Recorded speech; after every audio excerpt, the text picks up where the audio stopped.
Hi, welcome back to another edition of Manna Moments with Matt. The Bible verse that I want to look at today is Proverbs 18:21.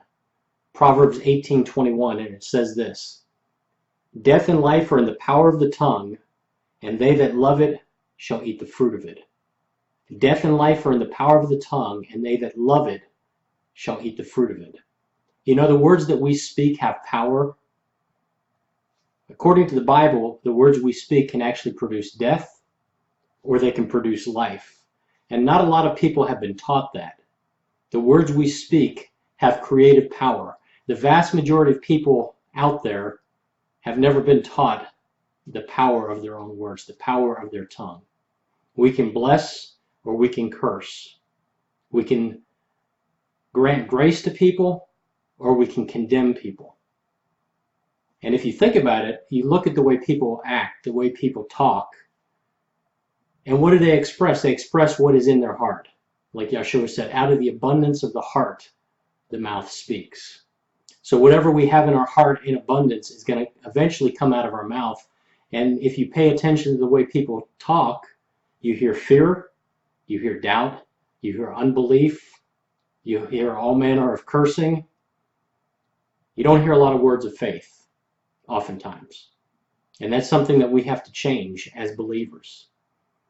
We have to change that because according to Scripture, our tongue is an unruly member. James talks about that in chapter 3 of the book of James.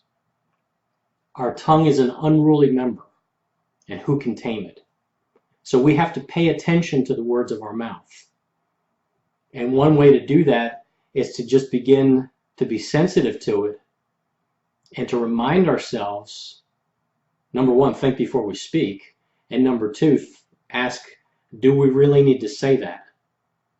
Is that going to produce death or is that going to produce life?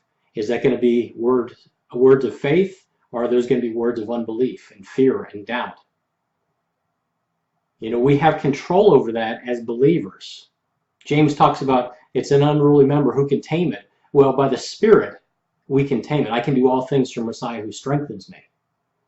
So we can bridle our tongue. In fact, James makes a very interesting analogy when he's talking about this, because he says our tongue is like the bit in the bridle of a horse that can turn that whole horse and the direction of it. You think of a Clydesdale or some magnificent stallion. It can still be controlled with that little bit in the bridle in the hands of the rider. And he also compares it to the little rudder on a ship. You can turn an aircraft carrier with a tiny rudder that, in comparison to the size of the aircraft carrier, is nothing. And yet it can turn that aircraft carrier around.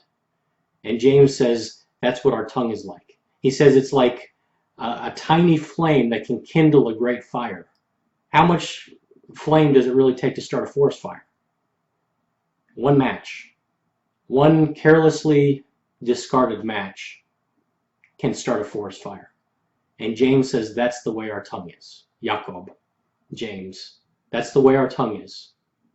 So we need to learn, number one, to pay attention to the words of our mouth. But then beyond that, what are we saying? Think before we speak. Ask, are these words of life or words of death? Are these words of grace and truth? Or are they something else? Are they corrupting? We can bless our children. We can bless our neighbors. We can bless our co-workers. And we can certainly bless our brothers and sisters in the body of Messiah. So what are the words that we're speaking? Are they words of life or are they words of death? Because death and life truly is in the power of the tongue. This is Matt German with Manna Moments with Matt, coming to you from Huntsville, Alabama. I bless you in Yeshua's name, and I look forward to seeing you soon. Take care.